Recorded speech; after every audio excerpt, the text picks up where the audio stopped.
রোজ সকালের 5 মিনিট তোমার সময় বদলে দিতে পারে পুরো দিনের। সকালটা যেমন যাবে পুরো দিনটাই তেমন কাটে, এটা কি কখনো খেয়াল করেছো?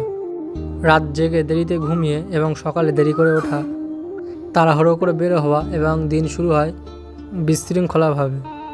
কিন্তু যদি প্রতিদিন সকাল 5টা বা 6টার দিকে উঠে 5টি কাজ করো, তোমার জীবন বদলে যাবে। এই 5 মিনিটের সকালের রুটিন তোমার জন্য। 1 গ্লাস পানি খাও সকালে ঘুম থেকে উঠে, শরীর ডিহাইড্রেট থাকে।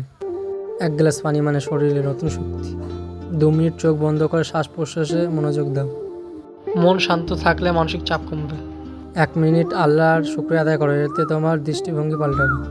1 মিনিট লক্ষ্য করো আজকে তোমাকে কী করতে হবে, এটা তোমার মেন টার্গেট। শেষ 1 মিনিট আয়নার দিকে তাকিয়ে হাসো। নিজেকে ভালোবাসতে শেখো, নিজেকে নিজেই অনুপ্রেরণা দাও। এই 5 মিনিটের ছোট রুটিন তুমি যদি 7 দিন একটানা করো, তোমার সময় ব্যবস্থাপনা, মানসিক শক্তি আর আত্মবিশ্বাস তিনটাতেই পরিবর্তন আসবে।